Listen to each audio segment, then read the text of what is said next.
కూడా వందనములు. ఇంతవరకునైనా పాటల ద్వారా ఆరాధన ద్వారా మీ నామానికి మహిమ తెచ్చుకున్నందుకు నీకు వందనములు తండ్రి. మరి ప్రాముఖ్యమైన సమయానికి మేము వెళుతుండగా వాక్యమైన దేవుడా వచ్చిన వారితో మరి ఎందరైతే ఈ శబ్ద తరంగాల ద్వారా దూరాన సమీపాన నీ కేకలు నీ మాటలు వింటున్నారో వారందరితో రాత్రి పరిశుద్ధాత్ముడా వాక్యము ద్వారా అయ్యా ఈ పరిశుద్ధ స్థలము ద్వారా అయ్యా మీరే తండ్రి నీ దాసుడి ముఖ కాంతిలో నుంచి నీ దాసుడి నోటికి పూరగా ఉండి కొలతలేని అభిషేకంతో ప్రతి ఒక్కరికి నైనా తండ్రి మీరే సూటిగా మాట్లాడమని వినగల చెవులు గ్రహింపగల మనసు ప్రతి ఒక్కరికి దయచేయమని మీరే మరలా మహిమ తెచ్చుకోనమని యేసు నామములో అడుగుచున్నాము తండ్రి. ఆమేన్. హల్లెలూయా. చదవబడిన లేఖనాల్లో మరి అపొస్తలుడైన పౌలు కొరింథీయులకు రాసిన 2వ పత్రిక మరి 5వ అధ్యాయము 17వ వచనంలో ఈ రీతిగా, కాబట్టి ఎవరైనా క్రీస్తులో ఉంటే ఆ వ్యక్తి కొత్త సృష్టి, పాతవి గతించే ఇదిగో అన్నీ కృతమయ్యాయంట. బాప్తిసం పొందిన తర్వాత ప్రతి ఒక్కరి జీవితంలో అంట పాతవి గతించాలంట. పాతవి గతించాల. బాప్తిసం అంటే క్రొత్త సృష్టి. బాప్తిసం పొందడం ఆధ్యాత్మికమైన జన్మ. అది మరొక జన్మ. మనము క్రొత్తగా జన్మించడం అంటే భౌతికంగా కాదు కానీ ఆధ్యాత్మికంగా మనము క్రొత్తగా జన్మించడం అంట. కనుక ఈరోజు మనము ధ్యానం చేసే అంశం మారు మనసు పొందాక కొన్ని అనగా పాతవి కొన్ని, దేవునికి ఇష్టం లేని కొన్ని అంట మనము ఈ రాత్రి తీసివేసుకోవాలండి. పాతవి గతించాలంట. మారు మనసు పొందాక యేసయ్య రక్తంలో కడగబడిన తర్వాత కొన్ని మనం ఏం చేయాలంటే తీసివేసుకోవాలని చెప్పేసి దేవుని యొక్క లేఖనాలు సెలవిస్తున్నాయి. ఎందుకంటే కొత్త సృష్టి ఎప్పుడంటే యేసయ్య రక్తంలో ఎప్పుడైతే కడగబడతామో, ఎప్పుడైతే బాప్తిసం పొందుతామో మనం ఆ రోజంట క్రొత్తగా జన్మించిన వారమంట. మరి నికోదేముతో యేసుక్రీస్తు ప్రభుల వారు అంటారు, ఒకడు క్రొత్తగా జన్మిస్తేనే కానీ దేవుని రాజ్యంలో ప్రవేశించాడంట. ఆయన అంటాడు, నేను ముసలివాడను కదా, మరలా నేను ఎలా జన్మించగలను తల్లి కడుపులోకి వెళ్ళి అని అడిగినప్పుడు దేవుడు అంటాడు, భౌతికమైన జన్మ కాదయ్యా, ఆధ్యాత్మికంగా క్రొత్తగా జన్మించాలా, మారు మనసు పొందాలా, పాతవన్నీ గతించాలా, సమస్తం క్రొత్తగా ఉండాలా. క్రియలు, మాటలు, ప్రవర్తన, చూపులు, తలంపులు, నడవడిక సమస్తము కొత్తగా ఉండాలని చెప్పేసి ఆ రోజు యేసుక్రీస్తు ప్రభుల వారు నికోదేముతో సెలవిచ్చాడు. మరి అదే రీతిగా అపోస్తలుడైన పౌలు కూడా ఏమంటున్నాడంటే, ఎవరైతే యేసు రక్తంలో కడగబడతారో వారు క్రొత్త సృష్టి అనగా ఆధ్యాత్మికంగా మరలా జన్మించడం అంట. చదువుదాం ఒక మాట. యోహాను పత్రిక 1వ అధ్యాయము 12-13 వచనం చదువుదాం. యోహాను సువార్త 1వ అధ్యాయము 12-13 వచనం. తను ఎందరు అంగీకరించినో వారందరికీ అనగా తన నామమందు విశ్వాసం ఉంచు వారికి దేవుని పిల్లలగుటకు ఆయన అధికారం అనుగ్రహించెను. దేవుని పిల్లలగుటకు అధికారం దేవుడిచ్చాడంట. వారు దేవుని వలన పుట్టిన వారే కానీ దేవుని వలన పుట్టిన వారే కానీ రక్తము వలనైనను శరీరేచ్ఛల వలనైనను మనసేచ్ఛల వలనైనను పుట్టిన వారు కాదు. ఈ వాక్యము శరీరధారి అయి, ఈ వాక్యం సాలక చూడండి, క్రొత్త సృష్టి. ఆయన అంటున్నాడు, నేను ఎలా మళ్ళా జన్మించాలయ్యా అంటే, దేవుడు అంటున్నాడు, రక్తము వలనో శరీరక్ష వలన జన్మించడం కాదయ్యా, యేసయ్య ద్వారా మనం మారు మనసు బాప్తిసం పొందాక మనము దేవుని పిఠలమవుతామంట. క్రొత్త సృష్టి ఏమిటంటే ఆధ్యాత్మికంగా జన్మించడం. కనుక ఏమంటున్నాడంటే పాతవన్నీ గతించాలంటే ఈ జన్మను అనుభవించిన వారు ఎన్నడూ వెనుకటి మాదిరిగా ఉండరట. తమ కోసం కాదు కానీ దేవుని కోసం జీవించాలని చెప్పేసి ఈ మారు మనసు పొంది బాప్తిసం పొందిన వారు ఆ యొక్క జీవితాన్ని కొనసాగిస్తారు. పాతవన్నీ ఏం చేస్తారంటే సమాధి చేస్తారంట. ఇదిగో సమస్తమును కొత్తగా కనపడతాయంట. చూపులు కొత్తగా ఉంటాయి, మాటలు కొత్తగా ఉంటాయి, ప్రవర్తన కొత్తగా ఉంటుంది, వాళ్ళ నడవడిక, వాళ్ళ యొక్క వస్త్రాధరణ, వాళ్ళ పలకరింపులు, వాళ్ళ యొక్క జీవిత విధానము అన్ని క్రొత్తగా ఉంటాయంట. ఒకవేళ పాతగానే ఉన్నాయనుకో బాప్తిసం పొంది వేస్ట్ అంట. బాప్తిసం పొంది మారు మనసు పొంది మనం వ్యర్థం అంటున్నాడు ఆయన. ఎందుకంటే ఏదో మన నీటిలో మునిగి అదేదో ఒక స్నాన మాదిరి చేస్తే వచ్చేటువంటి యొక్క మారు మనసు కాదండి. అది రావడానికి యేసుక్రీస్తు ప్రభుల వారి కలవరి శిలువలో రక్తం కార్చి ప్రాణం పెడితే మనకు అట్టి భాగ్యం వచ్చింది మనకు. ఆమేన్, హల్లెలూయా. కనుక దేవుడి రాత్రి ఏం బోధిస్తున్నాడు? పాతవన్నీ మనం తీసేసుకోవాలంటండి. పాతవన్నీ మనలోంచి తీసేసుకొని సమస్తము దేవునికి కొత్తగా కనపడాలంట. ఎందుకంటే ఆయన రాకడ అతి సమీపంగా ఉంది. ఇంకా మనము అలాగే ఉంటే గనక ఖచ్చితంగా రాకడ వచ్చినప్పుడు మనం అందరము అదే రీతిగా జీవిస్తుంటే ఖచ్చితంగా విడబడతాం. గనక ఈ రాత్రి మరి ఆ పాతవన్నీ తీసేసుకోవాలంట. మరి ఈ రాత్రి ఏవి తీసేసుకోవాలో ఒక 3 మాటలు మనం ధ్యానం చేద్దాం. మొదటిగా సమూయేలు మొదటి గ్రంథం 18వ అధ్యాయం 9వ వచనం చదువుదాం. సమూయేలు మొదటి గ్రంథం 18వ అధ్యాయం 9వ వచనం. కాబట్టి ఆ నాట నుండి సౌలు దావీదు మీద విషపు చూపు నిలిపాను. ఎవరంటండి? చెప్పాలి అందరు నిద్రవేత్తలు హల్లెలూయా, నిద్రవేత్తలు హల్లెలూయా. అశ్రద్ధగా ఎక్కడో మనసు పెట్టి అలాంటి వాళ్ళు కూడా ఇంటి దగ్గర మనసు పెట్టిన వాళ్ళు ఏంటండి, ఎక్కడో మనసు నిలిపిన వాళ్ళు కూడా హల్లెలూయా చెప్తాం. హల్లెలూయా. ఇక్కడే మనసు ఉందయ్యా, వాక్యం మీదే మనసు పెట్టినాము, దేవుని యొక్క వాక్యం మీదే మా యొక్క మనసు నిలిపామన్న వారు బిగ్గరగా హల్లెలూయా. దేవునికి స్తోత్రం. కొద్ది నిమిషములు ఎవరు నిద్రపోకుండా కొద్ది నిమిషాలు వాక్యాన్ని వినండి. ఎందుకంటే రాబోయే రోజులలో వాక్యం ఉండదు, సేవకులు ఉండరు, మందిరాలు ఉండవు. కనుక దేవుడిచ్చిన సమయాన్ని సద్వినియోగం చేసుకోండి. నేనే కాదు, ఏ సేవకుడు చెప్పినా వాక్యానికి మనం ప్రాముఖ్యత ఇస్తే ఆ వాక్యం మనల్ని బ్రతికిస్తుంది. హల్లెలూయా. కీర్తన గ్రంథం 119:50 వచనంలో నీ వాక్యం మమ్మల్ని బ్రతికించుచున్నది, మా పాదాలకు దీపము, బాధలలో నెమ్మదినిస్తుందంట. కనుక కొద్ది నిమిషాలు నిద్రపోకుండా వాక్యాన్ని వినండి. ఎందుకంటే రాత్రి మనము మన జీవితాలు కట్టుకున్నటువంటి ఒక ప్రాముఖ్యమైన మాటలు పరిశుద్ధాత్మ దేవుడు బోధిస్తున్నాడు. ఆ మాటలు విని మనము మన జీవితాలు సరి చేసుకున్నాం. మొదటిగా అంట మనము ఏవి మన పాతవి గతించాలంటే మొదటిగా చదవబడిన లేఖనం సమూయేలు మొదటి గ్రంథం 18వ అధ్యాయం 9వ వచనంలో నాట నుంచి దావీదు పైన సౌలు విషపు చూపు చూశాడంట. ఏం చూశాడమ్మా? విషపు చూపు. ఎందుకంటే ఓర్వలేక అసూయతో. ఏ రీతిగా అంటే అక్కడే ముందు 5-6 వచనం చదువుక. దావీదు సౌలు పోయి వచ్చాను, సౌలు నియమించాను.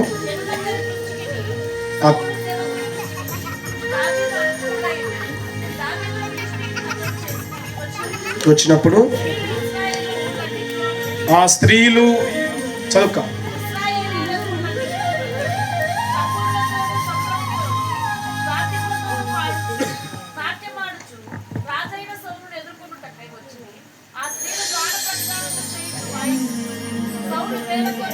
ఆ సౌలు 1000 కొలదియు దావీదు 10,000 కొలదియు శత్రులను హతమర్చిరని నేను ఆ మాటలు సౌలుకి ఏమైనా అంటే నచ్చలే. చాలక్క అతడు బహు కోపం గలవారై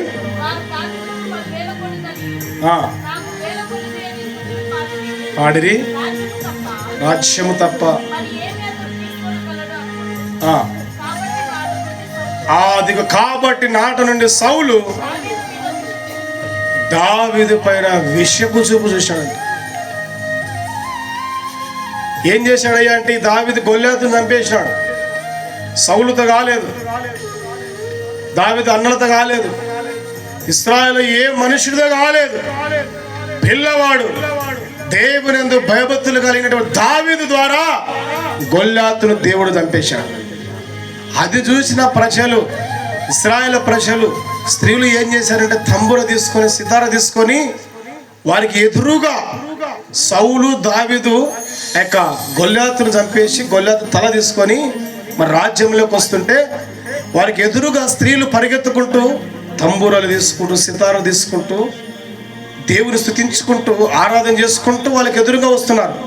వచ్చి ఒక మాట అన్నారు, సౌలు 1000 మందిని చంపినాడు, దావీదు 10,000 మందిని చంపినాడు అన్నాడు. చంపిందేమో ఒక్కరినే, ఎవరినేమో గొల్యాతుని ఒక్కనే చంపింది. కానీ ఆ గొల్యాతు 10,000 మందితో సమానం అన్నాడు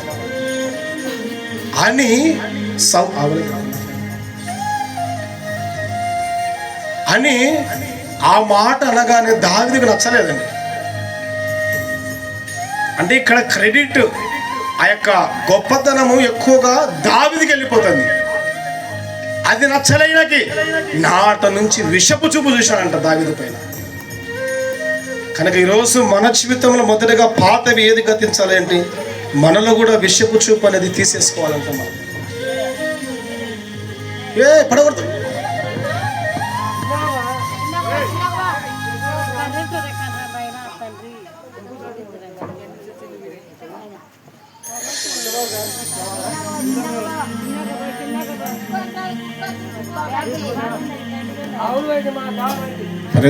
హల్లెలూయా. చూడండి, మొదటిగా మనలో ఏం తీసేస్తారమ్మా చెప్పాలి, విషపు చూపులు అనేవి మనలో ఉండకూడదంట. దేవుని బిడ్డలకు యేసు రక్తం కడగబడిన వారికి అసూయలు, ద్వేషాలు, కొల్లు కుతంత్రాలు ఉండకూడదు. ఎందుకంటే అది ఉంటే ప్రాబ్లం ఏమిటి? 10వ వచనం చదువుక. 10వ వచనం, అసూయ ఉంటే, ఓర్వలేని తనం ఉంటే ప్రాబ్లం ఏమిటో చూద్దాం. అదిగో, మరునాడు దేవుని యొద్ద నుండి ఆ దురాత్మ సౌలు మీదికి బలముగా వచ్చిందంట. చూడండి అమ్మా, విషపు చూపు ఎవరి జీవితాల్లో ఉంటాయో, విషపు చూపు, ఓర్వలేని తనము, అసూయ ఎవరి జీవితంలో అయితే ఉంటుందంట, వారి జీవితాలు ఏముంటుంది అంటే దురాత్మలు ఏలుబడి చేస్తాయంట, దయ్యాలు ఉంటాయంట. దేవుడు అందుకే అన్నాడు, విషపు చూపు చూడొద్దు అన్నాడు. పాతవి గతించాలా, సమస్తము క్రొత్తగా ఉండాలన్నాడు.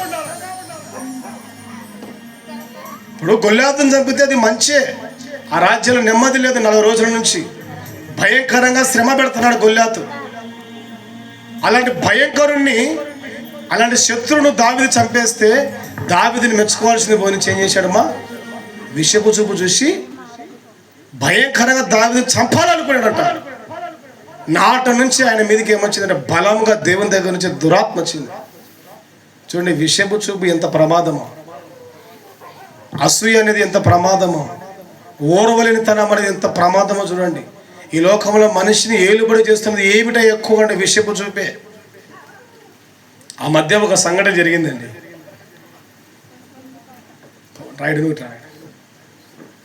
ఆ మధ్య ఒక సేవకుడి జీవితంలో ఒక సంఘటన జరిగింది.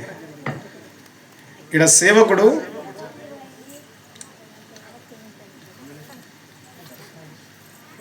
ఇక్కడ చూడండి అమ్మా, అందరూ నిద్రపోతారు, అందరూ ఇక్కడ చూడరు. ఇక్కడ సేవకుడు, ఈ అబ్బాయి ప్రార్థన చేయించుకోవడానికి సేవకుడి దగ్గరికి వచ్చాడు. ఈ సేవకుడి దగ్గరికి వచ్చాడు. ఈయన ప్రార్థన చేశాడు. ఆయనకి ప్రార్థన చేశాక ఈయన కానుక ఇచ్చాడు. ఆయన కానుక ఏళ్ళని బట్టి ఇచ్చాడు, దేవుని బట్టి దైవ సేవకుడికి కానుక ఇచ్చాడు. ఈడ ఒక తల్లింది. ఈడెవరున్నారు? నాకు వెళ్ళి అందరూ. ఈడ ఒక తల్లింది. ఆమె ప్రార్థన చేసుకోవడానికి వచ్చింది. నెక్స్ట్ ఆయన అయిపోతే ఏం చేపించుకోవాలని ఆమె ఏం చేసిందంటే, ప్రార్థన అయిపోయినాక ఈ అబ్బాయి ఉండి కానుక ఇచ్చినాడు సేవకుడికి. ఎంతో కొంచెం ఎక్కువ మొత్తం ఇచ్చాడు. ఎందుకంటే ఆ అబ్బాయి ఉద్యోగం చేస్తుండే, ఆ ఉద్యోగంలో 10వ భాగం వచ్చింటే ఆ 10వ భాగం తీసి దేవునికి ఇచ్చినాడు. ఈడని ఈ తల్లి కానుక ఇచ్చానే చూసింది కానుకకెళ్ళి. తర్వాత ఈ అబ్బాయి పోయినాడు.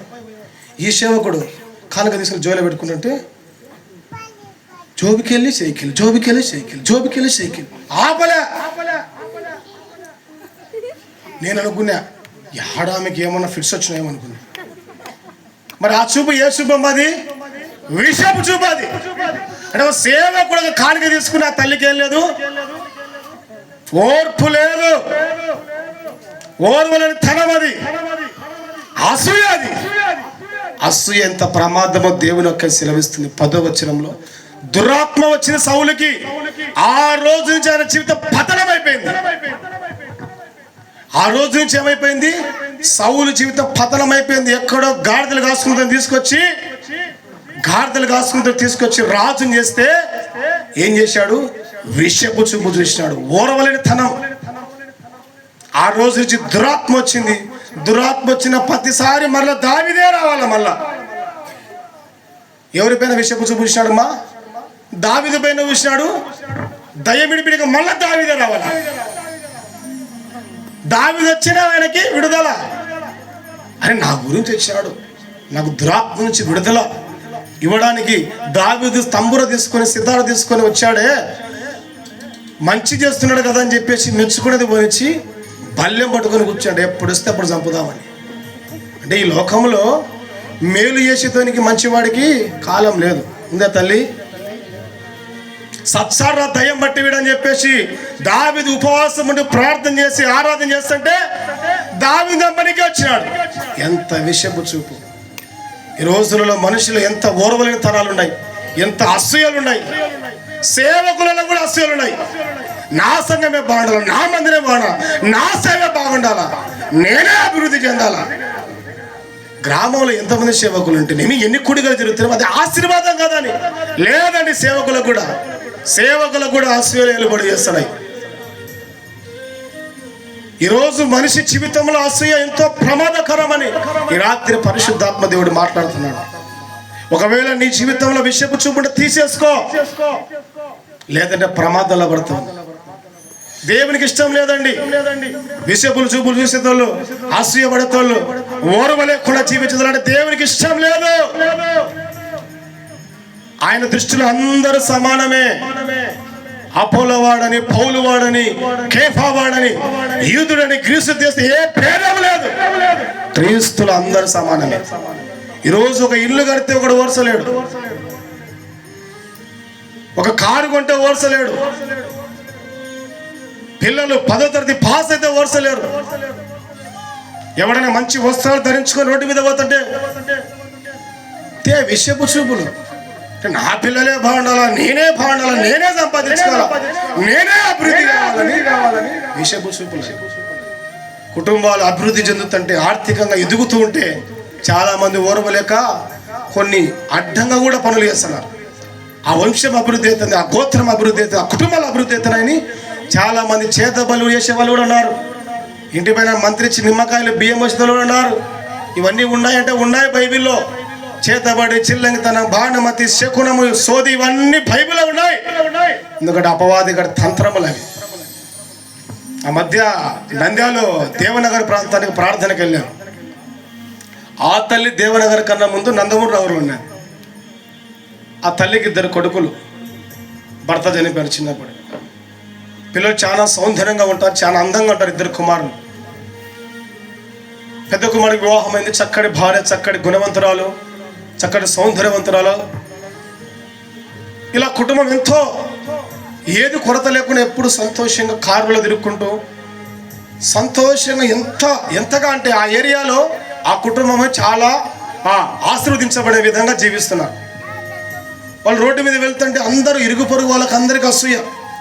వీళ్ళు ఎప్పుడు నాశనం అవుతారా, వీళ్ళే బాగున్నారా, నేను బాగలేనరా, నేను ఎప్పుడు తిరగాల కార్లలో, నా పిల్లలు ఎప్పుడు తిరగాల కార్లలో, నా పిల్లలు ఎప్పుడు తిరగాల ఉద్యోగాలు అని చెప్పేసి చాలా విషయపు చూపులు చూసి ఒకరోజు ఏమైంది అంటే రాత్రి పడుకున్నారు. పొద్దున లేచి వాకిలు తెరిస్తే 6 గంటలకి వాకిలి దగ్గర ఏముందంటే చేతబడి వేసారు. నుగ్గులేసి ఒక బొమ్మ పెట్టి దానికి అన్ని పిన్నుసులు గుచ్చి దండలేసి నిమ్మకాయలు పెట్టి చేతబడి వేసినారు. ఏ రీతి కంటే 10 సంవత్సరము జనవరి నెలలో ఆ ఇంటిలో ఒకరు చనిపోవాలా అనే రీతిగా చేతబడి చేసినారు. అదే రీతిగా ఏమైపోయింది అంటే ఆ కుటుంబం పతనమైంది. పెద్ద కుమారుడు చనిపోయాడు జనవరి కల్లా. మళ్ళీ అదే జనవరికి ఆ ఇంటికి వచ్చినప్పుడు ఒక బంధువు చనిపోయినాడు. వాళ్ళ బంధువులు 5-6 మంది చనిపోయినారు. కారణం ఏమిటి? ఓర్వలేని ధనం, విషపు చూపులు. ఈరోజు మనిషి ఏం చేస్తున్నాయంటే అవతల కుటుంబాన్ని పతనం చేయడానికి కూడా వెనక తీయడం లేదు. మానవత్వం మంట కలిసిపోయింది, దైవత్వం అసలు లేదు. పేరుకు ప్రార్థన పరురాలే, పేరుకు విశ్వాసులమే, యేసు రక్తంలో కడగబడిన వారే, కానీ మన దగ్గర విషపు చూపు అనేది ఎంతో ఉందని రాత్రి పరిశుద్ధాత్మ దేవుడు మాట్లాడుతున్నాడు. ఒకవేళ నాలో ఆ విషపు చూపు ఉంటే తీసే ప్రభు అని ఇప్పుడు నువ్వు ప్రార్థన చేసుకో.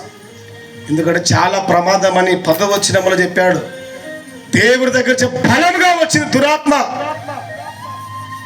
ఆయన కుటుంబ వారసత్వం మొత్తం అడ్రస్ లేకుండా వెళ్ళిపోయింది. కనుక దేవుని బిడ్డలకు అసూయ ఉండకూడదండి, విషయపు చూపులు ఉండకూడదు. ఒక ఊర్లో ఏమైందంటే ఇంటి పక్కన వాళ్ళు పశువు సంపద అంటే గేదెలు బర్రెలు బాగా పెంచుకుంటూ బాగా అభివృద్ధి చెందుతున్నారు. వాళ్ళు స్థలాలు కొన్నారు, పొలాలు కొన్నారు, మేడి మిద్దెలు కట్టించినారు, కారులో తిరుగుతున్నారు. పక్కింటోనికి సరిపోలే. వాడేమో రోజు రోజుకు క్షీణించిపోతున్నాడు, వీడు చూసి రోజు రోజుకు అభివృద్ధి అవుతా అని చెప్పేసి ఏం చేశాడంటే, ఒకరోజు ఏదో ఊరికి వెళ్ళారండి వాళ్ళు. ఊరికి వెళితే ఈయన ఏం చేశాడంటే పక్కింటైనా ఆ ఇంటిలో ఎవరు లేరని చెప్పేసి ఆ ఇంట్లో ఉన్న బర్రె తీసుకొని పోయి, ఆ బర్రెలు 2 బర్రెల గేదెలు బాగా బలంగా ఉండే బాగా పాలిచ్చేటివి 2 గేదెలను తీసుకొని ఊరి బయటకు తీసుకొని వెళ్ళి రాత్రి ఒక చెట్టు కట్టేసి ఏం చేశాడంటే, బ్రతికి ఉండగానే ఏమండి బర్రెలు బ్రతికి ఉండగానే వాడి చర్మాన్ని ఒలిసినాడు. వాడి చర్మాన్ని ఒలిసి ఆ చర్మం పైన కారం తల్లి ఒక కత్తి తీసుకొని పొడుస్తూ పొడుస్తూ పొడుస్తూ పొడుస్తూ చిత్ర హింసలు పెట్టాడు. ఉదయకాల్లో చచ్చిపోయినాయి. కారణం ఏమిటి? విషయపు చూపు, ఓడవలేని తనం. ఒకరి ఎదుగుదల ఓడవలేని లోకం ఇది. మనుష్యుడు ఎలా ఉన్నాడంటే, పక్కన కుటుంబం వారు ఎదుగుతుంటే, పక్కింటి వారు అభివృద్ధి చెందుతుంటే, పక్కింటి వారు ఆస్వాదించబడుతుంటే, పక్కింటి వారు వాళ్ళ పిల్లలు అభివృద్ధి చెందుతుంటే ఓడవలేకపోతున్నారు మనుషులు. ఈరోజు విషపు చూపులు కుటుంబాలు పాడు చేయాలని చెప్పేసి ఎంతకైనా దిగజారుతున్నారు. ఒకవేళ ఈ రాత్రి అలాంటి పరిస్థితుల్లో మనం ఉంటే, ఈ రాత్రి ఆ పాతది గతించాలి. ఆ పాతది ఏం చేయాలమ్మా? గతించాలా. అప్పుడే మన కుటుంబాలు వృద్ధిల్లుతాయి, అప్పుడే మన కుటుంబాలు ఆశీర్వదించబడతాయి. ఆ మధ్య మన గ్రామంలో ఇంటికి ప్రార్థన చేయడానికి వెళ్ళా. వాళ్ళు పిలిచింటే వెళ్ళా, ఎందుకంటే పిలిచింది ఇంటికి వెళ్ళదు అనుకున్నాడు. ఎందుకంటే కానుకల కోసం వచ్చాం అనుకుంటారు, అందుకే నేను వెళ్ళడం లేదు. ఎవరైనా పిలిస్తే పోదాం, లేదంటే మన ఇంట్లో మనం వెళ్ళి ప్రార్థన చేసుకుందామని, ఎవరైనా పిలిస్తేనే పోదామని చెప్పేసి ఒక కుటుంబం పిలిచిందండి. అయ్యా మాది కొంచెం పొలం అమ్మడి పెట్టేట్టు ప్రార్థన చేయాలి అని వాళ్ళు చెప్తూ ఏమన్నారంటే, పొలం కొనడానికి నంద్యాల నుంచి వారి పరిసర ప్రాంతాల నుంచి రియల్ ఎస్టేట్ వాళ్ళు వస్తున్నారు. కాకపోతే మా పొలం దగ్గర రాకముందే మెట్ట దగ్గర కొంతమంది మన ఊరోళ్ళే అక్కడ వాళ్ళని అడ్డుకుంటున్నారు. అడ్డుకొని ఏ లేని పని వాళ్ళ చెప్పి పొలం కొననీయకుండా వెనక్కి పంపిస్తున్నారు. దగ్గరకు వచ్చి వెళ్ళిపోతున్నాయి. అప్పులు అయితే ఎక్కువ అవుతున్నాయి, అప్పులు కట్టలేకపోతున్నా. పొలం ఏదైనా అమ్ముకుంటే వస్తే డబ్బు అప్పు కట్టుకొని మిగతాది ఏదైనా కుటుంబాన్ని పోషించుకోవడానికి ఉంటుందని ఆశపడుతుంటే మన ఊరిలో చాలామంది అడ్డుకుంటున్నారు అయ్యా అని. మరి మన ఊరిలో కూడా ఎలాంటి వాళ్ళు ఉన్నారమ్మా? విషయపు చూపు చూస్తూ ఉన్నారు, అసూయ పరులు ఉన్నారు. ఒక కుటుంబం ఎదుగుతుంటే ఓర్వలేరండి మన ఊర్లో, లేదు అసలు. నీకు కూడా అనుభవం ఉంటుంది. అక్కడే మెట్ట దగ్గర అంటే ఆపేసి ఏదో చెప్పి పంపించారంట. ఎందుకంటే వాళ్ళు వచ్చి పొలము చూసి కొనుక్కుంటే, ఇప్పుడు ఎకర పొలము 2 కోట్లు 3 కోట్లు ఉంది. ఈడు అమ్మినాడు అనుకో, వీడు రోజు కోట్లు వేసుకుని తిరుగుతారా, నా బతికేంది అని చెప్పేసి, నా కింద పనిచేసినోడే నా పైకి కూర్చున్నాడని చెప్పేసి చాలామంది అంటే గ్రామంలో పొలం దగ్గర రాని కూడా అక్కడ అడ్డుకొని పంపించారంట. మళ్ళీ మన ఊర్లో కూడా విషయపు చూసేటువంటి వారు ఉన్నారండి. కనుక ఈరోజు అలాంటి స్థితిలో మనం ఉంటే ఆ పాతదంట గతించాలంటండి, లేదంటే మనకు చాలా ప్రమాదం అని దేవుని యొక్క వాక్యం అంటుంది. 2వ చదువుదాం, సామెతల గ్రంథం 16వ అధ్యాయం 5వ వచనం. సామెతల గ్రంథం 16వ అధ్యాయం 5వ వచనం.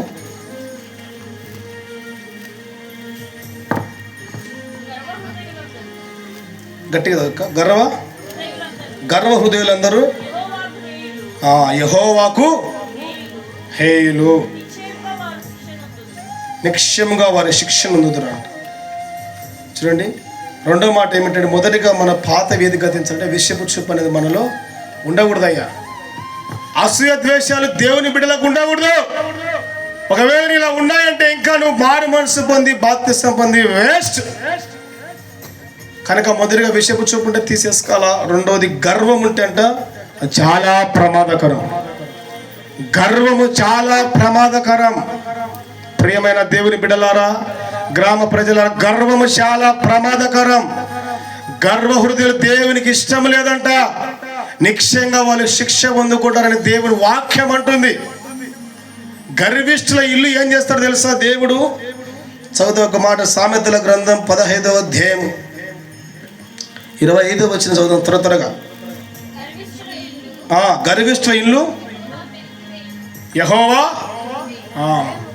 యెహోవా పెరిగి వేస్తాడు. రెండోది, మన జీవితంలో ఏది ఉండకూడదు అంటే గర్వం ఉండకూడదండి. గర్వము, అహంకారం అనేది దేవునికి బిడ్డలకు ఉండకూడదు. ఉంటే ప్రమాదం, దేవునికి ఇష్టం లేదంట. ఎవరైతే గర్వముతో జీవిస్తారో వాళ్ళ ఇల్లులంట దేవుడే పీకేస్తాడు. వాళ్ళ ఉద్యోగం పీకేస్తాడు, వాళ్ళ వ్యాపారాన్ని పీకేస్తాడు, వాళ్ళకి పంట పొలాలు పెరిగేస్తాడంట. వాళ్ళ జీవితంలో వృద్ధి లేకుండా నాశనం చేస్తాడంట దేవుడే. ఎందుకంటే గర్విష్ఠు దేవునికి ఇష్టం లేదంట. ఎందుకంటే బైబిల్ చదివితే ఒక రాజు దినవృత్తాంతంలో 2వ గ్రంథం 26వ అధ్యాయం 16వ వచనం. దినవృత్తాంతంలో 2వ గ్రంథం 26వ అధ్యాయం 16వ వచనం. త్వరగా దినవృత్తాంతంలో గ్రంథం 2వ గ్రంథం 26:16. అయితే అతడు స్థిరపడిన తర్వాత అతడు మనస్సును గర్వించి చెడిపోయాడు. ఏం చేశాడంటమ్మా? స్థిరపడినాక గర్వపడినాడంట. అంటే ఈ ఉజ్జియా రాజు యూదా ప్రజలకు దేవుడు 12 సంవత్సరాల వయసు అప్పుడు ఎన్నుకొని ఐగుప్తు దేశం అంతటా ఎంతో అభివృద్ధి చేశాడండి.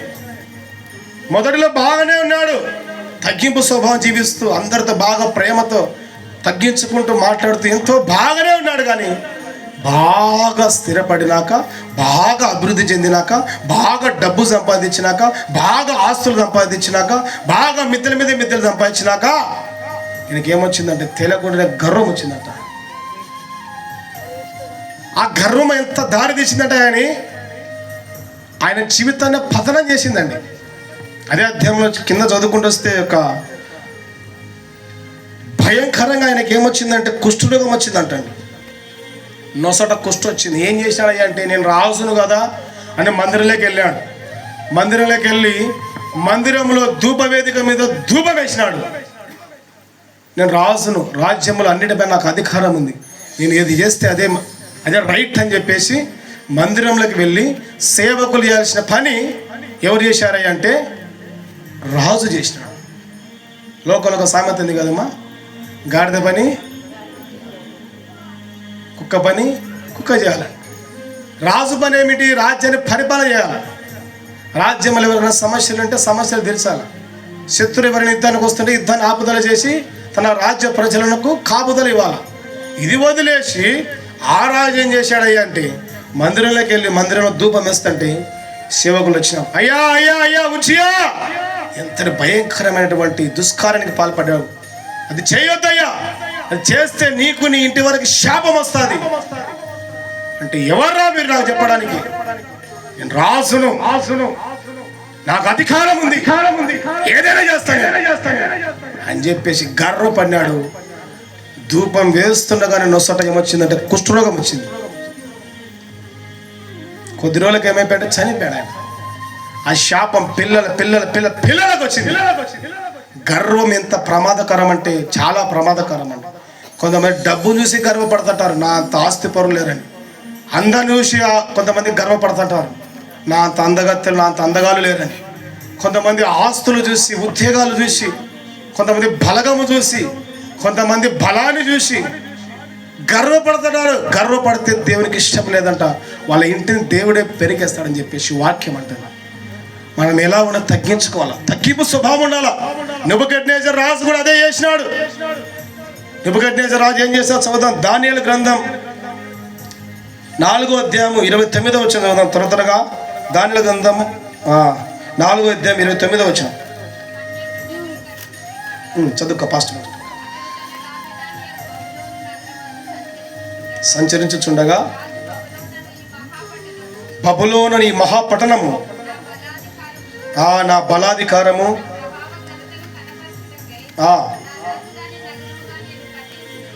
నేను కట్టించినదే కదా. తనలో తాను అనుకోనేను. రాజు నోట ఈ మాట ఉండగా ఆకాశం నుంచి ఒక శబ్దం వచ్చును. ఏదనగా, రాజుకు నెబుకద్నెజరు, ఇదే నీకు ప్రకటన, నీ రాజ్యం నీ యుద్ధం నుంచి తొలగిపోవును. తమ యుద్ధం నుండి మనుష్యులు నిన్ను తరిమెదరు.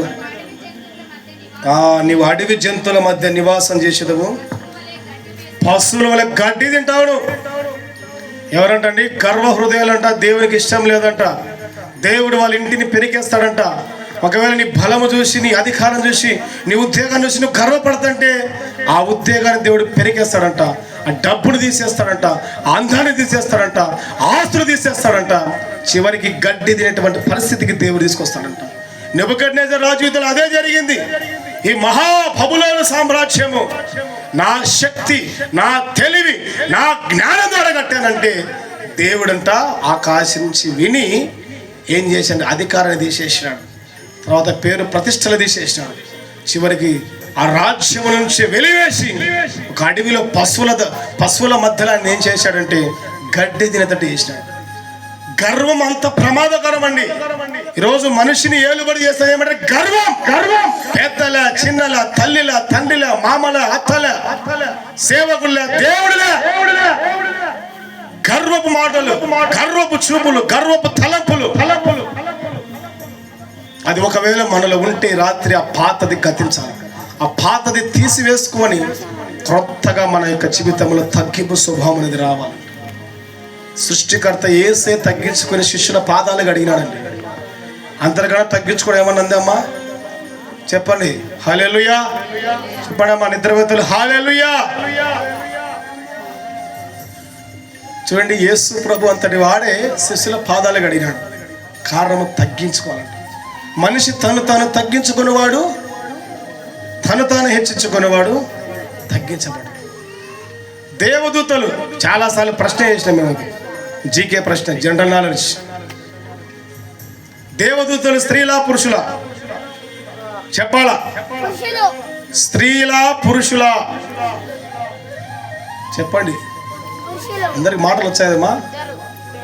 హల్లెలూయా.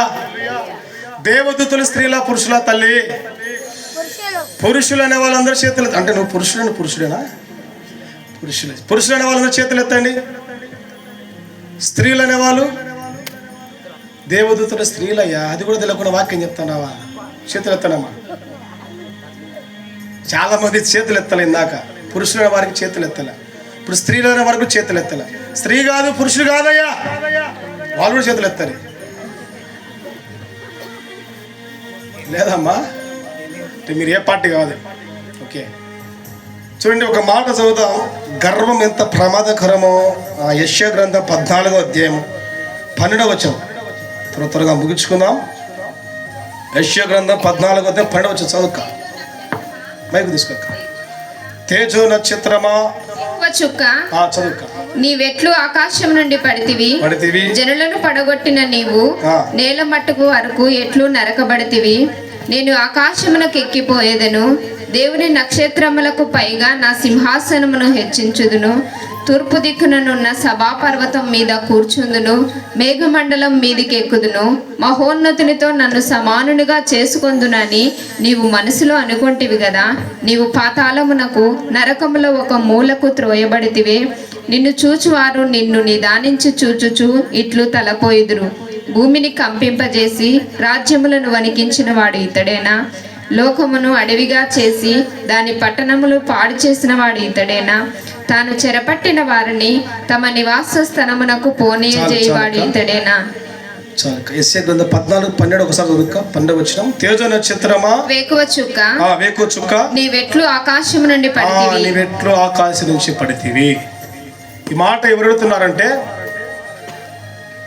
ఈ తేజ నక్షత్రము వేకు చుక్క అనే పేరు ఎవరిదే అంటే దేవదూతలు నాలుగు విధాలుగా ఉన్నారు. ఒక ఆయన గాబ్రియేలు. ఈయన ఎవరంటే దేవుని బిడ్డలకు మధ్యవర్తి, పోస్ట్ మ్యాన్గా ఆ యొక్క వార్తలు అందిస్తున్నాడు. గాబ్రియేలు దేవదూత. రెండవది వచ్చేసి మిఖాయేలు దేవదూత, దేవుని బిడ్డలకు అపవాదికి మధ్యలో యుద్ధం చేస్తుంటాడు. మూడవది లూసిఫర్ దేవదూత, ఈయన పేరే తేజో నక్షత్రము, వేకు చుక్క. నాలుగవది కెరేబులు షెరేబులు, వీళ్ళ పని ఏమిటంటే ఎప్పుడు దేవుని స్తుతిస్తుంటారు. ఇలా 4 విధాలుగా దేవదూతలు ఉన్నారు, వీళ్ళందరూ పురుషులు. హల్లెలూయా. కనుక ఈ తేజో నక్షత్రమా వేకు చుక్క అని ఎవరిని అంటున్నారంటే లూసిఫర్ని. ఈ లూసిఫరు పరలోక రాజ్యంలో దేవుని యొక్క సన్నిధానంలో ఉన్నప్పుడు ఈయనకు దేవుడిచ్చిన బిరుదు. ఈయన రెక్కలతో ఒకసారి అలా అన్నాడంటే హృదయం పులకరించి ఉల్లసించే విధంగా సంగీతం వస్తుంది. అంతే సంగీత విద్వాంసుడు ఈ లూసిఫర్ దేవదూత. ఈయన పేరు తేజో నక్షత్రం వేకు చుక్క. మరి ఏమైపోయింది అంటే ఒక రోజు ఈయన ఆకాశం నుంచి పాతాళానికి పడిపోయినాడండి.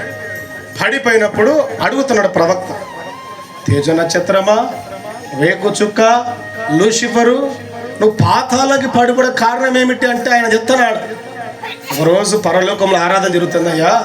ఇందాక మనం ఆరాధన చేసినాం కదమ్మా, ఆ రీతిగా ఆరాధన జరుగుతుంది. దేవదూతలు అందరూ దేవుని స్తుతిస్తున్నారు.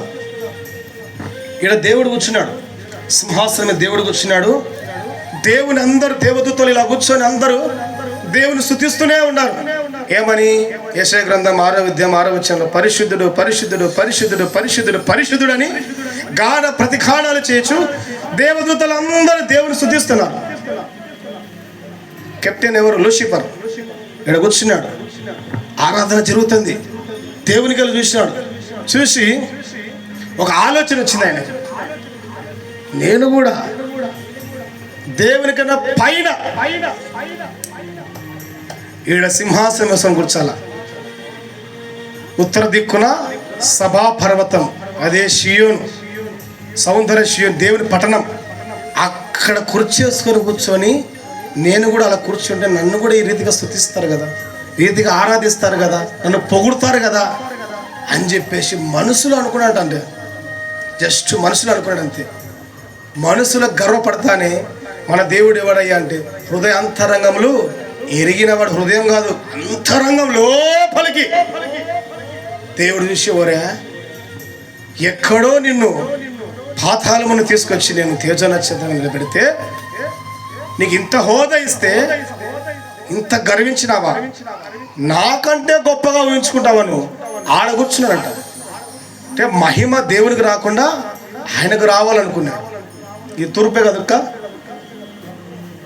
మసీదుపురంకి వెళ్ళి తూర్పే కదా, షాబులకి వెళ్ళి ఉత్తరం. ఉత్తర దిక్కున సభా పర్వతం మీద 7 వేసుకోవాలంట. అంటే దేవుని కంటే గొప్పగా ఊహించుకున్నాడు, గర్వపడినాడు. దేవుడు ఊరుకుంటాడా? మనుషులు గర్వించాడు. దేవుడు ఏం చేశాడు? ఇలా పిలిచినాడు, ఇలా రా నాయన లూసిఫర్ పిలిచి కూర్చొని ఆయన అని చెప్పేసి కూర్చోబెట్టి కాలుతో అంతే పాతాళంలో అన్నాడు. హల్లెలూయా. ఎక్కడ ఉన్నాడక్క? పాతాళంలో అన్నాడు.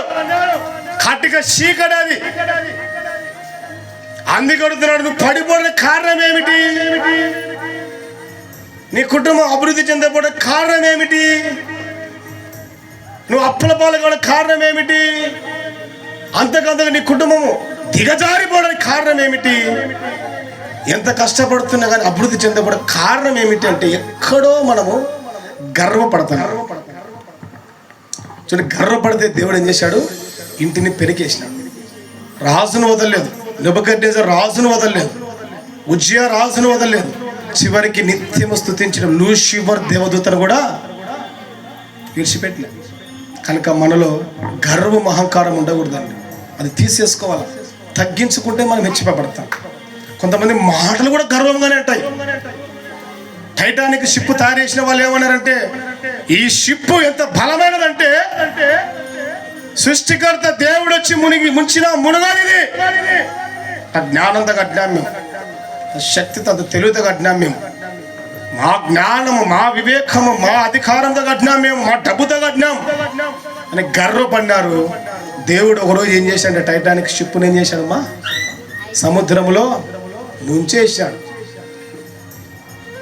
ఈరోజు గర్వపడితే మన జీవితాలు అయిపోతాయి, ఎదుగుదల ఉండదు. దేవుడు వదిలేస్తాడు. కనుక మన జీవితంలో ఏముండాలి అంటే గర్వం ఉండాలి, తగ్గింపు స్వభావం ఉండాలి. హల్లెలూయా. మీరు నిద్రపోతుంటే నాకు అట్లా వెళ్ళిపోయింది మాట. మన జీవితంలో ఏముండకూడదయ్యా చెప్పాలి అందరూ. గర్వం ఉండకూడదండి, అహంకారం ఉండకూడదండి. సృష్టికర్తలాగా దేవుడు ఏ రీతిగా అయితే శిష్యుల పాదాల గడికి తగ్గించుకున్నాడో ఆ రీతిగా మనం తగ్గించుకుంటే మన దేవుడు హెచ్చిస్తాడు. హల్లెలూయా. గర్వం అనేది మన జీవితంలో రాకుండా ఈ రోజు నుంచి ఆ పాతది గతించాలి. చివరిగా 3వ మాట చదువుతాం. ఒకటి సామెతల గ్రంథం 6వ అధ్యాయం 16వ వచనం చదువుదాము. 16వ వచనం నుంచి 19వ వచనం త్వరగా. యెహోవాకు అసహ్యములైనవి 6 కలవు, 7 ఆయనకు హేయమైనవే. అవేవనగా అహంకార దృష్టియు, అక్క హృదయమును, పాదములను, లేని వాటిని పలుకు అబద్ధ సాక్షియు. చాలక్క. లేని వాటిని అంట ఎవరైతే అబద్ధం చెప్తారో, అబద్ధాలు చెప్పేవారంట దేవునికి ఇష్టం లేదంట. అబద్ధానికి జనకుడు ఎవరమ్మా చెప్పండి. అబద్ధానికి జనకుడు ఎవరు? అపవాది. అబద్ధం చెప్పి అవ్వను మోసం చేసినాడు. కనుక 3వది మనలో ఏముండకూడదంటే అబద్ధాలు చెప్పడం ఉండకూడదంట. కొంతమంది అబద్ధాలు చెప్పి కేసులు కొట్టేచ్చంటారు, డబ్బులు ఇచ్చి వాళ్ళ అధికారాన్ని, అదేవిధంగా సాక్ష్యాన్ని తారుమారు చేస్తుంటారు అబద్ధాలు చెప్పి. వాళ్ళంటే దేవునికి ఇష్టం లేదంట వాళ్ళు. కొంతమంది ఊరికి అబద్ధాలు చెప్తుంటారు, నోరు తెచ్చి అబద్ధాలే. ఒక్క రోజున వారి నోటి నుంచి నిజం వస్తుందేమో, ఆ నీతి గల మాటలు వస్తాయేమో, ఒక మంచి మాటలు వస్తాయేమో కూడా ఎప్పుడు అబద్ధాలే. లేనివి ఉన్నట్టు కల్పించుకొని అబద్ధాలు చెప్తాడంట. అబద్ధాలు చెప్పేవారు ఎంత ప్రమాదమో చూద్దాం. ఒక మాట ప్రకటన గ్రంథం 21వ అధ్యాయము 8వ వచనం చదువుదాం. ప్రకటన గ్రంథం 21వ అధ్యాయం 8వ వచనం. పిరికివారును, అవిశ్వాసులను, అసహ్యులను, నరహంతకులను, వ్యభిచారులను, మాంత్రికులను, విగ్రహారాధికులను, అబద్ధికులందరూ అగ్ని గంధకములతో ఆ మండు గుండములో పాలు పొందుదురు. ఇది 2వ మరణం. ఎక్కడెచ్చాడంట అబద్ధికులను అందరినీ అగ్ని గుండలు ఎచ్చాడంట. అబద్ధం అంటే అంత తేలిక కాదు. చిన్న దానికి అబద్ధాలు చెప్పకూడదు. మనం దేవునికి మనం ఎల్లప్పుడు నిశ్చయితగా నీ మాట అవునంటే అవును, కాదంటే కాదనమన్నాడు దేవుడు. ఆ మధ్య రుద్రవర ప్రాంతంలో మందిరం కట్టించేటప్పుడు మరి మా యొక్క మామ అక్కడ హుబ్లీలో ఉన్నాడు. హుబ్లీలోని ఇక్కడ కొంతమందికి పని అప్పగించాడు. ఒక టిప్పిటికలు తోలిచ్చారు. హలో సినాయనా, పెదనాయనా, 4 టిప్పులు ఇటుక తోలిచ్చినాం, డబ్బులు కొట్టు. ఒక టిప్పు ఇసుక తోలిచ్చి 3 టిప్పులు ఇసుక తోలిచ్చినాం, డబ్బులు కొట్టు అని చెప్పేసి ఏం చేశారయ్యా అంటే అబద్ధాలు చెప్పి డబ్బులు దాదాపు 10 లక్షలు నష్టం చేసినారు. మరి మా మామకు తెలియకపోవచ్చు, నాకు తెలియకపోవచ్చు, మా భార్య తెలియకపోవచ్చు వాళ్ళు అబద్ధం చెప్పినది, కానీ దేవుడు తెలుసు కదా. దేవుడు చూస్తూ ఊరుకుంటాడా? నా పని నిమిత్తము మరి 40 సంవత్సరాలు రైల్వే జాబ్ చేసి వచ్చిన సంపాదనతో తీసుకొని మందిరం కట్టి గ్రామాల కోసం ప్రార్థన చేసేటువంటి సేవకుడితో ఇలా అబద్ధం చెప్పారంటే నాతో కూడా అబద్ధం చెప్పినట్టు అని చెప్పేసి వాళ్ళ జీవితాలు ఏమైపోయింది ఈరోజు చాలా దిగజారాయండి. చాలా అట్టడుగు స్థితిలో చాలా భయంకర రోగాల చేత బాధపడుతున్నారు వాళ్ళు, భయంకరంగా నష్టపోతున్నారు వాళ్ళు. అబద్ధాలు అనేది మన నోటి వెంట రాకూడదండి. అవునంటే అవును, కాదంటే కాదు. కొంతమంది చూడండి, ఏదైనా పంచాయతీ జరుగుతుంది అనుకోండి, వాళ్ళైతే వాళ్ళకి వెళ్ళి మాట్లాడతారు. న్యాయం చెప్పేతోళ్ళు వాళ్ళకి వెళ్ళి డబ్బులు తీసుకొని ఇక సాక్ష్యాన్ని కూడా ఏం చేస్తారంటే వాళ్ళ వైపు తిప్పుకొని తప్పు చేసిన వాళ్ళకి వెళ్ళి ఇక ఏం చేస్తారంటే న్యాయం చెప్పి తప్పు చేయని వారికి శిక్షలు వేస్తుంటారు. న్యాయం తీర్చే వాళ్ళు కూడా కొంతమంది ఎలాంటి అబద్ధికులే ఉన్నారు. అది పొలిటీషియన్ కావచ్చు, పంచాయతీ జరిగే చోట కావచ్చు. కనుక అబద్ధికులు అంటే దేవునికి ఇష్టం లేదు, నరకాల పడతారు వాళ్ళు. నీ తల్లికి, నీ యొక్క తండ్రికి, నీ భార్యకు, భర్తకు అబద్ధం చెప్పకుండా జీవించు. కాలేజీకి పోయినావారా ఈరోజు అడిగితే వాడు సినిమాకి పోయింటాడు. పోయినా మమ్మీ ఓ చెప్పినారు క్లాస్ ఈరోజు అంటాడు. నిద్దరే రాలే క్లాస్ బాగా చెప్పినారంటారు. కొంతమంది భర్తకు అబద్ధాలు చెప్తుంటారు, భార్యకు అబద్ధాలు చెప్తుంటారు, కొంతమంది సేవకుడు కూడా అబద్ధాలు చెప్తుంటారంట. ఎంత ప్రమాదం. ఒక మాట చదువుతాం, అపొస్తలుల కార్యములు 5వ అధ్యాయము మరి 1 నుంచి త్వరగా చదవండి. 1 నుంచి 11 వచ్చిన వరకు చివరిగా మాట ముగించుకున్నాం. అననీయ అని ఒక మనుష్యుడు ఏకమై పొలం అమ్మేను, భార్య ఎరుగకనే వాడు తన వెలలో కొంత దాచుకొని కొంత తెచ్చి అపోస్తలుల పాద యొద్ద పెట్టెను. అప్పుడు పేతురు అననీయ నీ భూమి వెలలో కొంత దాచుకొని పరిశుద్ధాత్మను మోసపుచ్చుటకు సాతాను ఎందుకు నీ హృదయమును ప్రేరేపించెను?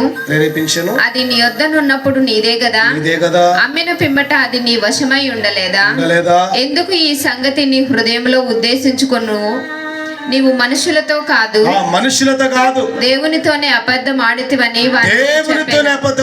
వాడితో చెప్పాను. అననీయ ఈ మాటలు వినుచునే ప్రాణము పడి ప్రాణం విడువగా వినిన వారికి అందరికి మిగుల భయము కలిగాను. హల్లెలూయా. అబద్ధం ఎంత ప్రమాదం చూడండి అమ్మా. అపోస్తలులు సువార్తకు వెళ్ళేటప్పుడు మరి అక్కడ ఉన్నటువంటి ప్రజలు తన స్థిర ఆస్తులు అమ్మేసి డబ్బు తెచ్చి అపోస్తలుల పాదాల దగ్గర పెట్టి వెళ్ళండి అయ్యా, సర్వలోకానికి వెళ్ళి సర్వ సృష్టికి సువార్త చెప్పండి అయ్యా అని చెప్పేసి వాళ్ళ డబ్బులలో తెచ్చి సేవకులకు ఇచ్చారండి. ఏమిచ్చారమ్మా? స్థిర ఆస్తులు అమ్మి అపోస్తలుల పాదాల దగ్గర పెట్టి పోయి సువార్త చెప్పండి. నశించిపోతున్న ఆత్మలు ఎన్నో ఉన్నాయి, నశించిపోతున్న గ్రామాలు ఎన్నో ఉన్నాయి. ఎందరికో యేసుక్రీస్తు గురించి తెలియదు, ఎందరికో శిలువ త్యాగం తెలియదు, ఎందరికో నిజమైన దేవుడు ఎవరో తెలియదు. చనిపోయినాక మన పరిస్థితి ఏమిటి, మన ఆత్మ ఎక్కడికి వెళుతుంది, చనిపోయినటువంటి మరొక లోకం ఉందా లేదా చాలా మందికి తెలియదు.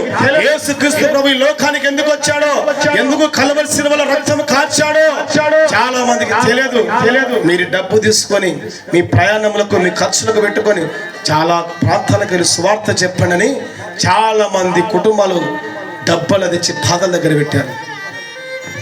ఎంత డబ్బుకు అమ్మారో వాళ్ళ పొలాలు అంతగా తెచ్చి సేవకులకు ఇచ్చారు. కానీ అననీయ సప్ఫీరా అని 2 భార్య భర్తలు ఉన్నారు.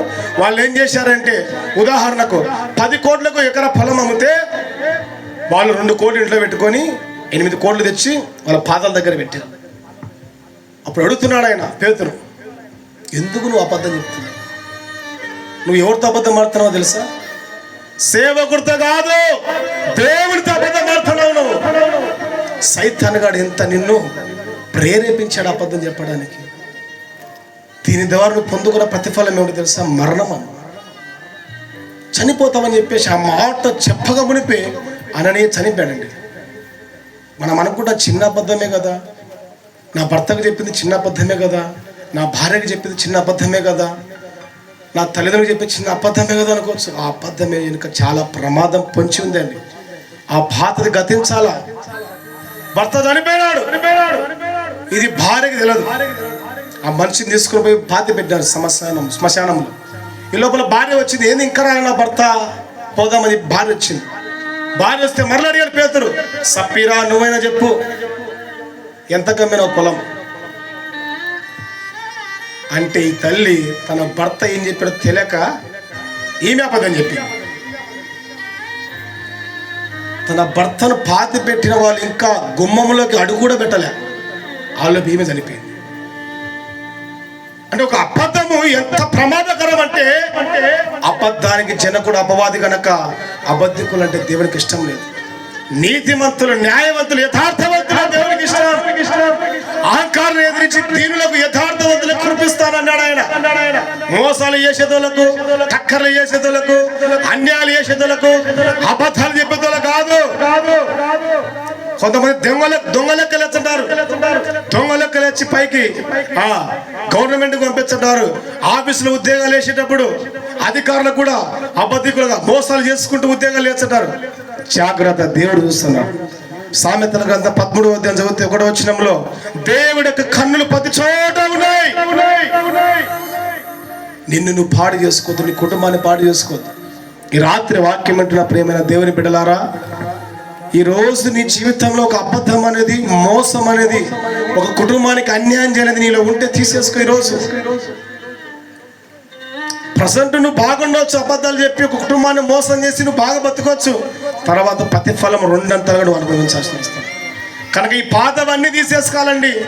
ఎందుకంటే మనకు దేవుడు త్వరలో సమస్తము కొత్తగా చేయబోతున్నాడు. చదువుదా మాట ప్రకటన గ్రంథం, చివరి మాట ప్రకటన గ్రంథం 21వ అధ్యాయం 5వ వచనం. ప్రకటన గ్రంథం 21 5వ వచనం. అప్పుడు సింహాసనాసీనుడైన వాడు, ఇదిగో సమస్తమును నూతనమైనగా చేర్చును అని చెప్పాను. దేవుడంట సమస్తాన్ని నూతనంగా చేస్తున్నాడు. క్రొత్త ఆకాశం, క్రొత్త భూమి, క్రొత్త సృష్టి. ఎప్పుడంటే 1000 ఏళ్ళ పరిపాలన, నూతన యెరూషలేము, నూతన జీవితము, దేవుని రక్తంలో కడగబడి ఎవరైతే పాతవన్నీ తీసేసుకొని కొత్తగా జీవిస్తారో వాళ్ళకందరికంట దేవుడు ఒక మంచి ఆశీర్వాదం దాచి ఉంచాడు. దేవుడు సమస్తాన్ని నూతనంగా చేయబోతున్నాడు. మనం మొదటగా చదివినప్పుడు మూలవాక్యం, క్రీస్తునందున్నవాడు నూతన సృష్టి, పాతవన్నీ గతించాల, సమస్తం కొత్తగా చేయాలి. ఎందుకంటే మన దేవుడు సమస్తాన్ని త్వరలో నూతనంగా చేయబోతున్నాడు. అతి త్వరగా ఆయన రాబోతున్నాడు. ఇంకా నువ్వు ఇలాగే జీవించబట్టే నిన్నెవడు బాగు చేయడు. ఈ రాత్రి బోధించినటువంటి సేవకుడు నేను కావచ్చు, ఎవరైనా సరే, తర్వాత ఇలాంటి మాటలు బోధించే వాళ్ళు ఉన్నారు. ఎంతసేపు దీవించబడతావు, ఆస్వాదించబడతావు, గొప్పగా నీ కుటుంబం హెచ్చింపబడుతుందంటే నీలో తప్పులు సరిదిద్దుకునేది ఎప్పుడు? నువ్వు ఎప్పుడు నీ జీవితాన్ని మార్చుకునేది? ఆయన రాబోతున్నాడే, ఆయన వచ్చినప్పుడు ఇలాగే కనపడినామనుకో ఖచ్చితంగా విడబడతామండి. మనం నీతిమంతుల కొరకే రాబోతున్నాడు ఆయన, యథార్థవంతుల కొరకే రాబోతున్నాడు, పరిశుద్ధుల కొరకే రాబోతున్నాడు, పవిత్రుల కొరకే రాబోతున్నాడు. ఇంకా నీలో విషపు చూపు, గర్వము, అహంకారము, అసూయ, ద్వేషాలు, కుళ్ళు, కుతంత్రాలు, అబద్ధాలు, మోసాలు, అన్యాయాలు ఉంటే కనుక ఖచ్చితంగా నువ్వు ప్రమాదంలో పడతావు. విడవబడితే 7 ఏళ్ళ శ్రమల తర్వాత యుగ యుగాలు అగ్నిలో కాలిపోవాలి. కనుక దేవుడిచ్చిన సమయాన్ని సద్వినియోగం చేసుకో. ఆయన యొక్క మౌనాన్ని చేతగనతనంగా తీసుకోవద్దు. ఎంత దయామయుడు, అంత రోషం గలవాడు ఆయన, అంత రౌతుడు ఆయన, అంత ఉగ్ర రూపం దాల్చేవాడు. సమయం ఇస్తున్నాడని చెప్పేసి నువ్వు ఏం చేసినా కానీ మౌనంగా చూస్తున్నాని చెప్పేసి నువ్వు అనుకుంటే అది నీ ప్రేమ, నీ జీవితాన్ని నువ్వే పాడు చేసుకుంటావు. కనుక వాక్యం వింటున్న తల్లులారా, తండ్రులారా, ప్రియమైన దేవుని సంగమా, రాత్రి 3 విషయాలు మీలో ఉంటే నాలో ఉన్న, మనలో ఉన్న సరి చేసుకుందాం. ఈ రాత్రి ప్రభువు స్థాయిలో ఎత్తపడతాం. అట్టి కృప దేవుడు దయచేయను గాక. ఆమేన్. హల్లెలూయా. అందరం మోకరించుదాం, చివరి ప్రార్థన చేసుకుందాం. ఉన్న వాక్యాన్ని బట్టి ఈ రాత్రి దేవుడు నాతోనే సూటిగా తేటగా మాట్లాడిండు. నా జీవితంలో కూడా ఈ 3 లక్షణాలు ఉన్నాయి అని అనుకుంటే ప్రార్థన చేసుకుందాం. ప్రార్థన చేసుకుని ఆ 3 లక్షణాలు తీసివేసుకుందాం ఈ రాత్రి. ఎందుకంటే దేవునికి ఇష్టం లేనటువంటి కార్యాలు అవి. విషపు చూపు, చూసిన సౌలు పరిస్థితి ఏమైపోయినది చూసాం, మనం చదివాం, విన్నాం. దురాత్మ బలంగా వచ్చి ఆయన జీవితాన్ని, ఆయన కుటుంబాన్ని పాడు చేసింది. విషపు చూపు ఎంత భయంకరమైనదో దేవుడు పరిశుద్ధాత్ముడు రాత్రి మనతో బోధించాడు. కనుక నీలో ఆ చూపు ఉంటే, అసూయ, ద్వేషం ఉంటే తీసేసుకో ఈ రాత్రి. వాటిని తీసివేసుకో. ఆ చూపు తీసివేసుకో. ఓర్వలేనితనం ఉంటే తీసివేసుకో. రెండవది గర్వం ఉంటే తీసివేసుకో. గర్వ హృదయాలు దేవునికి ఇష్టం లేదన్నాడు. లూసిఫర్ దేవదూత కొన్న ఆయన ఇప్పుడు ఈరోజు అపవాదిగా, భయంగా ఒక దురాత్మ తిరుగుతున్నాడు. కారణం గర్వపడ్డాడు. ఉజ్జియా రాజు గర్వపడడం ద్వారా ఎంతగానో నొసట కుష్టు తెచ్చుకొని కుటుంబాన్ని అంతా పతనం చేసుకున్నాను. బాగా స్థిరపడినాక గర్వం వస్తుందా? నీ డబ్బును చూసావు, నీ అందము చూసావు, నీ బలగాన్ని చూసావు, నీ పేరు ప్రఖ్యాతలు చూసావు, నీ ఉద్యోగాన్ని చూసావు, నీ యొక్క ఆస్తులు, నీ యొక్క బిల్డింగు, నీ కార్లు, నీ పొలాలు, స్థలాలు చూసి గర్వపడుతున్నాయేమో. గర్వము తీసేసుకో. గర్వపు మాటలు తీసివేసుకో. నిన్ను నువ్వు తగ్గించుకో. ఈ రాత్రి ప్రభు నిన్ను హెచ్చిస్తాడు. ఈ రాత్రి ప్రభు నిన్ను దీవిస్తాడు. మూడవదిగా అబద్ధములు మన నోట రాకూడదు. మన మాట అవునంటే అవును, కాదంటే కాదనమన్నాడు దేవుడు. అబద్ధాలు చెప్తూ, మోసాలు చేస్తూ, అన్యాయాలు చేస్తూ నువ్వు జీవిస్తున్నావేమో. రాత్రి ప్రభు నీతోనే సూటిగా మాట్లాడుతున్నాడు. ఈ రాత్రి నీవు నీతిమంతులుగా మారాలా, యథార్థవంతులుగా మారాలా, న్యాయవంతురాలుగా మారాలా. ఎందుకంటే నరహంతకులు, వ్యభిచారులు, విగ్రహార్థికులు, అబద్ధికులు అందరూ అగ్నిగుండములో పడవేయబడతారు. అది రెండవ మరణం అని వాక్యం అంటుంది కనుక ఈ 3 లక్షణాలు ఉంటే తీసివే ప్రభు. నీ రక్తం కడగబడ్డాను కదా, నూతన సృష్టిగా మార్చున్నాను. 4 క్రియలు తీసివే తండ్రి. ఈ బీజము, అపవాది బీజము తీసివే. నీ బిడ్డగా నన్ను చేర్చుకో. దేవుని అడుగు. సమస్తము కొత్తగా చేయబోతున్నాడు. నూతన యెరూషలేము చేయబోతున్నాడు. నూతన సృష్టి, నూతన ఆకాశం, నూతన భూమి, 1000 ఏళ్ల పరిపాలన. మరలా దేవుడు రక్తలు కడబడే బిడ్డలకు ఇదే భూమిపై దేవుడు ఇవ్వబోతున్నాడు కనుక ఆ నూతన సృష్టిలో నువ్వు ఉండాలంటే, యేసు రాకలు ఎత్తబడాలంటే ఈ రాత్రి పాతవన్నీ తీసేసుకో. దేవుని సరే అడుగు కడుగు అన్నాడు. హృదయంతో కడుగు, శుద్ధి చెయ్యి. ఆ క్రియలన్నీ తీసి ప్రభు ఈ రోజు నుంచి నేను శుద్ధిగా మార్చు. శుద్ధ హృదయంతో నింపు, ఇస్సోపుతో కడుగు, హిమం కంటే తెల్లగా మార్చి ప్రార్థన చేస్తున్నాను. ప్రార్థన. మహాపరిశుద్ధుడా, మహోన్నతుడా, నీ పాదాలకు వందనాలు, స్తోత్రాలు తండ్రి. ఇంతవరకు ప్రభువా మరి నైనా వాక్యము ద్వారా నాతో, మా అందరితో సూటిగా తేటగా మాట్లాడినందుకు స్తోత్రములు తండ్రి. మాలో కూడా ప్రభువా, నాలో కూడా నైనా విషపు చూపులు ఉంటే, గర్వం ఉంటే, అహంకారం ఉంటే, అబద్ధాలు, మోసాలు, అన్యాయములు ఉంటే ప్రభువా ఈ రాత్రి తీసివేసుకుంటున్నాము తండ్రి. మాకు సహాయం చేయ ప్రభువా. మమ్మల్ని ప్రభు మీదనైనా తండ్రి నీతిమంతులుగా మార్చు తండ్రి. అయా ప్రభువా సాత్వికులుగా మార్చు, దీనులుగా మార్చు తండ్రి. అయా ప్రభువా విషపు చూపులు తీసివేసినైనా చక్కని చూపులు చూచుటకు తండ్రి కృప దయచేయి తండ్రి. ఈ పాదలు పట్టుకొని వేడుకొనిచున్నామునైనా. ఎందరైతే ఈ రీతిగా ప్రార్థిస్తున్నారో వాళ్ళందరూ మీరు దీవించమని, ఆశీర్వదించమని వేడుకొనిచున్నాం. ఇంతవరకు కూడిక మీ నామ మహిమార్థమై జరిగించినందుకు స్తోత్రం. చక్కటి వాతావరణమును, చక్కటి కరెంటును, చక్కటి సౌండ్ సిస్టమ్ ఇచ్చినందుకు స్తోత్రం. వచ్చిన వారందరినీ పేరు పేరు దీవించు. ఎవరికైతే ఏ బాధ వేదన చేత వచ్చారో వాళ్ళందరినీ ప్రభువా మీరు ముట్టి దీవించమని, మరి బాగు చేయమని వేడుకొనిచున్నాం. నీ రాకడకు మమ్మల్ని అందరినీ, మా గ్రామాన్ని సిద్ధపరచమని, సమస్త మహిమ, ఘనత, ప్రభావములు మీరు మాత్రమే పొందుకొనమని యేసుక్రీస్తు పేరట ప్రార్థించి వేడుకుంటున్నాము తండ్రి. ఆమేన్. ఆమేన్. ఒక్క నిమిషం అందరం ప్రార్థన చేద్దాం. ఒక విషయము, సోమవారం నుంచి మరి 10వ తరగతి విద్యార్థులు మరి పబ్లిక్ పరీక్షలు రాస్తున్నారు.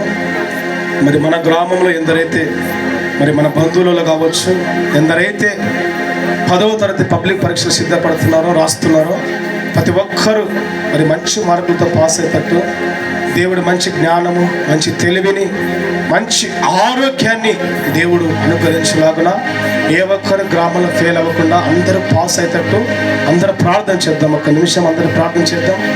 స్తోత్రం. పరిశుద్ధుడా, ప్రేమ స్వరూపి, నీ పాదాలకు వందనాలు తండ్రి. మరి ప్రభువా సోమవారం నుంచినైనా 10వ తరగతి పరీక్షలు ప్రారంభిస్తుండగా, పబ్లిక్ పరీక్షలు ప్రారంభమవుతుండగా మా సాంబవరం గ్రామంలో తండ్రి ఎందరైతేనైనా మరి పబ్లిక్ పరీక్షలకు సిద్ధపడుతున్నారో ప్రతి కుమారుడికి, ప్రతి కుమార్తెకు జ్ఞానమును, తెలివిని, వివేకాన్ని, ఆలోచనను, ఆరోగ్యాన్ని ఏ బిడ్డ ప్రభువా ఎవరు ఫెయిల్ అవ్వకుండానైనా చక్కటి మార్కులతో పాస్ అయ్యి అయ్యా చక్కటి ఉత్తీర్ణత సాధించుకొని అయ్యా నీ సన్నిధానంలో సాక్షి బిడ్డగా నిలబడే భాగ్యము దయచేయమని యేసుక్రీస్తు పేరట ప్రార్థించి వేడుకుంటున్నాము తండ్రి. ఆమేన్. మన ప్రభువైన యేసుక్రీస్తు కృప, తండ్రి అయిన దేవుని ప్రేమ, పరిశుద్ధాత్మక సన్నిధి, సహవాసం, కూడి వచ్చిన వారికి, రాలేకపోయిన వారికి, మన గ్రామానికి, సకల కోటి పరిశుద్ధులకు అందరికీ సదాకాలము తోడే నడిపించును గాక. ఆమేన్. హల్లెలూయా. హల్లెలూయా. కూడి వచ్చిన అందరికీ ప్రభు పెట్ట వందనాలండి.